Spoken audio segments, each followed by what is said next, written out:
আসসালামু আলাইকুম। সম্মানিত শিক্ষক মণ্ডলী ও কর্মচারীবৃন্দ, আজকের এই ভিডিওটি যে সকল ছাত্ররা জানুয়ারি মাসে নতুন ইন্ডেক্স প্রাপ্ত হয়েছেন এবং আজকে যে সকল ছাত্রদের আপনার ইটি ফাইল প্রতিষ্ঠানের প্যানেলে ব্যাক করেছে তাদের বিষয়ে খুবই গুরুত্বপূর্ণ তথ্য দিব। সম্মানিত শিক্ষক মণ্ডলী এবং কর্মচারীবৃন্দ, আমি প্রথমেই যে বিষয়টি বলবো, যে সকল ছাত্ররা জানুয়ারি 2025 অর্থাৎ এই জানুয়ারি মাসে নতুন ইন্ডেক্স প্রাপ্ত হয়েছেন তাদের বিষয়ে মাধ্যমিক ও উচ্চ মাধ্যমিক অধিদপ্তর থেকে একটা নোটিশ জারি করা হয়েছে। আপনাদের কিন্তু আপনার প্রতিষ্ঠানের ইউজার আইডি এবং পাসওয়ার্ড দিয়ে এমপিও ইউটি আপনার এই মডিউলে গিয়ে আপনারা কিন্তু 8/3/2025 তারিখের মধ্যে আপনাদের তথ্য প্রেরণ করতে হবে। তথ্য প্রেরণ করার পরেই কিন্তু আপনারা ইউটির মাধ্যমে বেতন পাবেন। সম্মানিত শিক্ষক মণ্ডলী এবং কর্মচারীবৃন্দ, এইখানে যে সকল ছাত্ররা আমি বোর্ডে একটা বিষয় নোট করেছি যে ইউটির তথ্য প্রেরণের ক্ষেত্রে যে সকল ছাত্ররা আপনার বিভিন্ন ধরনের ভুল ত্রুটি করেছেন তাদের বিষয়ে আমি কিছু গুরুত্বপূর্ণ কথা বলবো। আপনারা অনেকেই বিষয়টি জানতে পারতেছেন না যে কাদের ফাইলগুলো ব্যাক করেছে। এই ভিডিওতে আমরা এই বিষয়টুকু সম্পূর্ণ বোঝানোর চেষ্টা করব। এখানে আমি বোর্ডের যে বিষয়টি নোট করলাম যে অনেক শিক্ষক কর্মচারীর ইটি এর তথ্য প্রদানকালে ভুল এন্ট্রি করার কারণে আইবাস ডাবল প্লাস হতে ভ্যালিডেশন সঠিক না হয় অর্থ প্রেরণ করা যায়নি।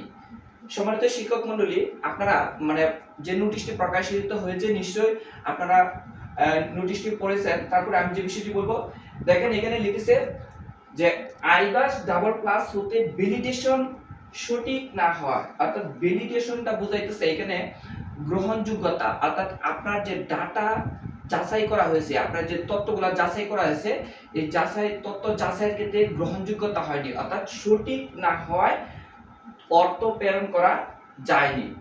তাদের ইটি এর এন্ট্রি প্যানেলে এডিট অপশন চালু করা হয়েছে, আর আপনাদেরও কিন্তু ইটি এর প্যানেলে কি করা হয়েছে, আপনার এডিট অপশন চালু করা হয়েছে। আপনাদেরও কিন্তু 8/3/2025 তারিখের মধ্যে এডিট করে আপনার এই ইউটি ফর্মটি আপডেট করতে হবে। আপডেট করার পরে কিন্তু আপনারা ইউটি থেকে বেতন পেয়ে যাবেন। সম্মানিত শিক্ষক মণ্ডলী ও কর্মচারীবৃন্দ, এখানে যাদের ইউটির তথ্য পূরণের ক্ষেত্রে আপনার বিভিন্ন ধরনের ইউটির হালনাগাদকৃত তথ্য ভুল ত্রুটি করেছে, শুধুমাত্র তাদের ফাইলগুলাই ব্যাক করেছে।